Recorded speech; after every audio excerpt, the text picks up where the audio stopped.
Winnipeg and St. Louis. The Blues on a crazy run to get themselves to the playoffs. The Jets started the season with a crazy run and just never stopped. It's two extraordinarily streaky teams in terms of just how many wins that they could string together. So I guess we start, and I have to start here. Jesse Blake called Connor Hellebuck a fraud before the season starts. Now, do the Jets lose in 4 or 5, Jesse? The last 2 years, Connor Hellebuck's save percentage in the playoffs has been hovering in the 880s era. So that's not great. Pretty bad. Won 2 games in the last 2 years in the playoffs. Jesse, is this year different for the Winnipeg Jets, and specifically Connor Hellebuck?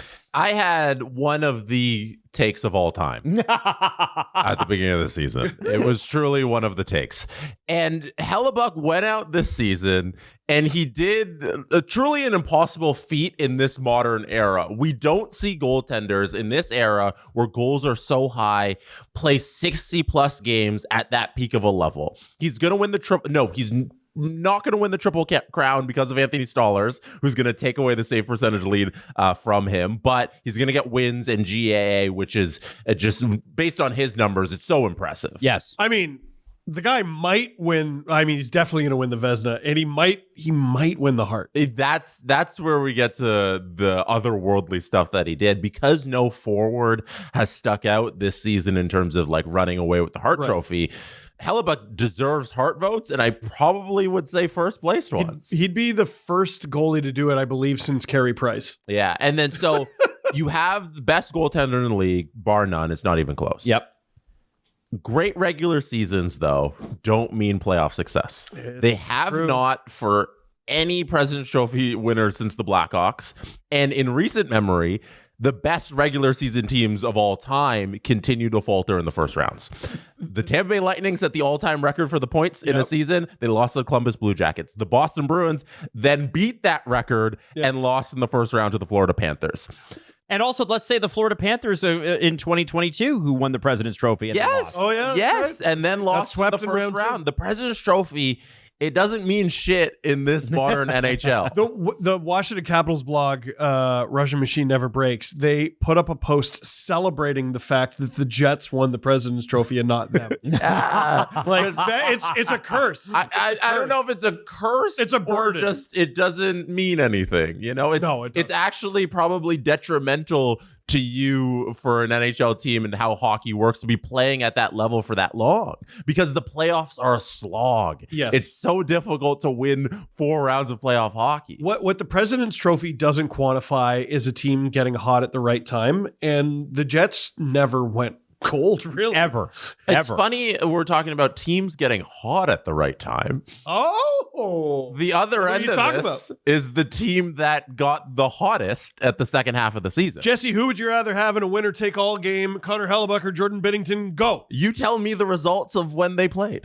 Because they did play the Four Nations final. Now, they have swapped countries in this particular playoff race. Yes. That's funny. It's funny, yeah. Yeah. The world it's an interesting place. And I'm curious about the confidence that Jordan Binnington has exhibited since that Four Nations final. That has to count for something. He flipped a switch, like he decided to be great.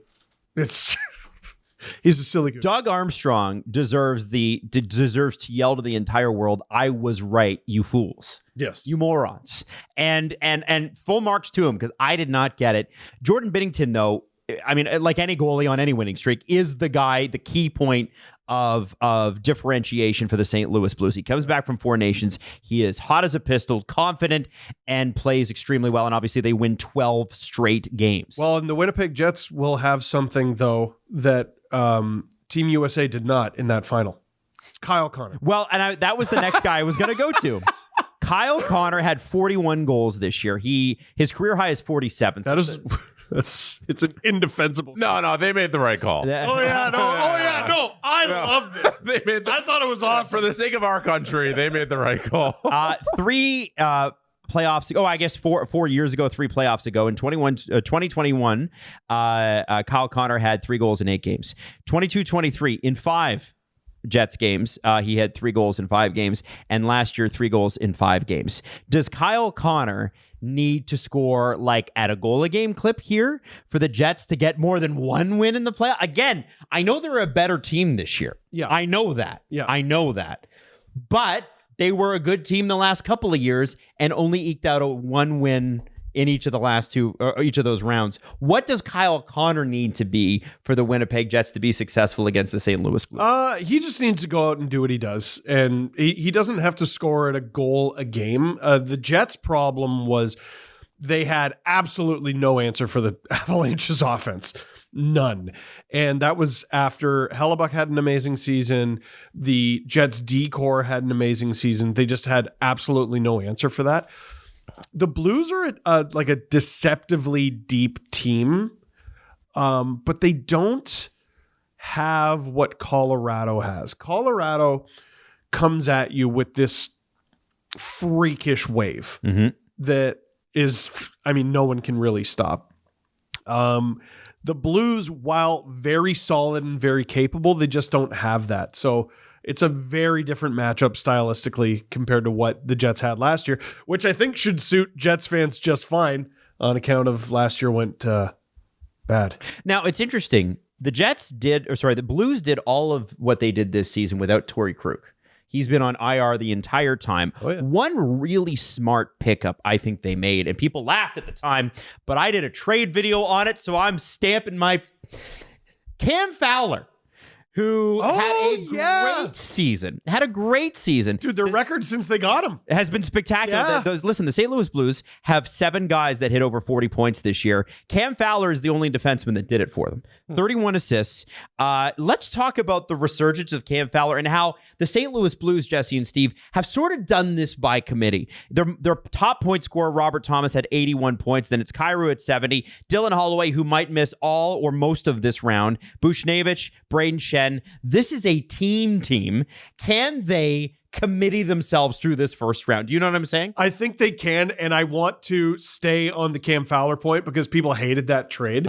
This is how not the Ducks the Blues are. In 17 games, Fowler had 0 goals, 4 assists for 4 points. In just 51 games with the Blues, he has 9 goals, 27 assists, 36 points. If you are looking at advanced stats from somebody who played for the Ducks for any of the last 5 years, you're looking at You're doing it wrong. Yeah. How many times do we have to go through this? Yep. You're doing it wrong. You went to the Blues, and lo and behold. Jesse, what are your thoughts? It's such an interesting case of like, do you want goal scoring by like top end talent or by committee? Because post Four Nations, so February 20th and on, the St. Louis Blues lead the league in goals for per game. Nobody has scored more goals than them. And you look at their roster and you're like, there's not that giant game-breaking talent at the top, but they have a lot of great players who can finish. And they're really deep in their forward group, as you mentioned, Steve. And also, on top of that February 20th number, they also have more points than anybody else in the standings, 19, 4, and 3 as of when the season ends, I guess, because that they don't have more games of when we're recording this. Yeah. So nobody has more points than them. Nobody's more hot. Nobody's scoring more goals than them. And it's largely because of an underrated forward group that scores by committee. Robert Thomas has 81 points. I don't know how many times we've even uttered his name on the show this season. Kyrou was flirting with 40 goals, didn't quite get there, but he had 36. And a couple names that are always in the highlights, either because they scored or they beat the crap out of someone. Jake Neighbors is... I wanted to bring him up next. Yeah, he's one of those unicorn guys. I'll let you go off on him. But the another guy who, if I'm not mistaken, played one too many games for Calder eligibility. I might be wrong on that. Zachary Bolduc, friggin' 19 goals, 36 points in 72 games. The one I want to say, they do it by committee. The one thing I want to say on Jake Neighbors, he's been a bit cool. He's cooled off a little bit lately, but he was pretty good during their little run there.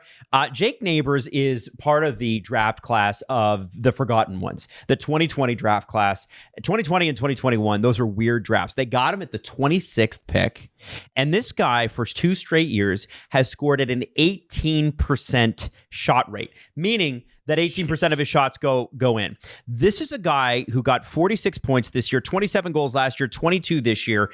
And I think when a guy does that regularly, because the top end guys in the league can do that, you should start to take it seriously. 2 seasons in a row, 77 last year, 82 this year, 18% both years. The Winnipeg Jets have got to watch out for this guy. 100%. He's also never played in the playoffs, so that might factor. I think the Jets are more like the Blues than people realize. Losing Ehlers hurts. Yeah. It hurts their depth, but I think the Jets have more, they're not top heavy. I think the way we've talked about them might give you that impression. They're deeper than people realize. I think when it comes to the playoffs, you have 2 approaches. You look at overall how they performed on the season, in which case you'd be insane to pick the Blues over the Jets. Or you can just look at how they're made. I don't think there's as much between these 2 teams as people think, or as the standings show. What do you guys think, Jesse? I'll start with you on this one. What do you guys think the tenor of this series is going to be? You know, we talk about Anthony Stoller said that Tampa, Florida, and Toronto, Ottawa are going to be a bloodbath. Mm-hmm. A lot of people are talking about the Colorado, Dallas is like it could be the highest scoring series in years, or the lowest, depending upon who you ask. Yep. What do you think about this series? Because this is the one I can't get a handle on. What type of game are you going to watch? Yeah, I don't think it's going to be overly feisty. Like, we can pinpoint series in the league that are going to be feisty. Every playoff series is obviously a little feisty in regards, because it's NHL playoff hockey. But in terms of the actual fireworks, I don't think we get a lot. Okay. No, the Blues' toughness is they're heavy. Like they play heavy hockey. They're going to grind you on the boards. I could easily see the Jets winning the first game, maybe even the first 2. Mm-hmm. But I think beating the Blues quickly is going to be difficult. They're going to grind you. So with that, Steve, what's your prediction on the series? Who wins and in how many games? There was a time a few weeks ago I would have had the Blues. Honestly, they were hot. They were ridiculously hot, and it was so difficult to see them lose. I am not going to be taken in by Hellebuck's last couple playoff runs. I'm not going to disrespect the President's Trophy winners. I think the Jets win in 6. Jesse Blake. You can go next. Oh, okay. Well, I'm going to say, I was struggling between 2 outcomes here. Both of them are which Winnipeg wins. Okay. But it's either Winnipeg in 5 or it's Winnipeg in 7 for me. And I understand. It just depends for me how much fight back the Blues have. I'm a big fan of what the Blues are. I do think Winnipeg's high-end talent in goal and in goal scoring wins out in the end. So I'm going to say Jets in 7 to give the Blues the respect that they deserve. Yeah, losing Ehlers is bad for the Jets. Losing Holloway is potentially devastating for the Blues. Jesse Blake. Jets in 4. It's done. And we end this conversation where we started it. Best goaltender in the world. 4 straight games. 4 straight. I hate this rebrand. I hate this rebrand. Garbage. It's their year. Garbage. It's their year. Wow. Jesse okay. said Jets Blues in 4. Wow. Leave Blues in 4. Jets in 4. Leave your comments in the comment section. What do you think this series is going to look like? How many games? Who wins it? We want to know.